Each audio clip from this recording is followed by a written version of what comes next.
So Brainstorm was a figure that had an odd release because the figure leaked before its release. Not picture leaks. The actual figure got leaked before the official release. Something stolen toys. My memory's kind of fuzzy on that, but it presented the toy with a lot of problems. However, I still think this figure gets overlooked and it's actually really nice.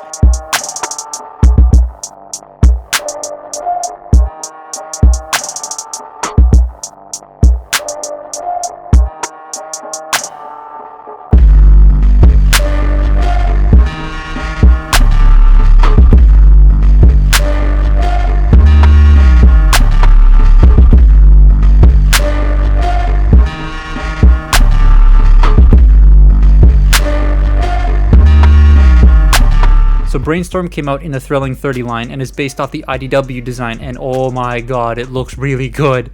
I love the IDW designs and this just pops. But what were those issues I was talking about? The two main issues people had were either the wobbly head or the wobbly hands.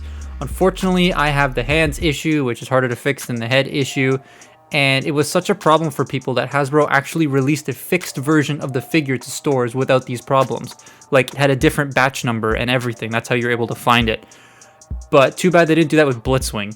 My biggest problem personally with this figure are the ratchets. The shoulders don't have a middle point between the two clicks, and the hips are just so tight. Like, they don't have to be that tight, but they are, and they aren't even like the good sounding ratchets. They sound real hollow and empty. I don't know, they just feel weird. With all that out of the way, I really like this thing. Not love, but I really like it. The design is, like I said, based on the IDW version, and it does a bang up job at that. But it looks kind of ruined by those ratchets and the way that they work. Like the spacing between his arms and his torso and between his legs. It's doing that thing that nobody likes where the ratchets don't have enough detents, and that kinda ruins the look. The amount of detail on this guy compared to the IDW art is also kind of lacking, which makes it look not as... It's hard to describe, but the best way I can describe it is it looks not complete, just detail-wise. The head does come off and turn into a headmaster, which is a really cool detail. I don't remember that happening in More Than Meets the Eye, but I haven't read it in a couple of years. He does do the Spudstrint gimmick, which is neat, though it only works about half the time. Still, I like how they included it. The guns are cool too, and they can store on the back real nice. And there were a bunch of upgrade kits available when this guy came out to give him some accessories he had in the comics, like that mysterious briefcase. But what comes with the figure, I think, is still pretty good. Articulation's okay.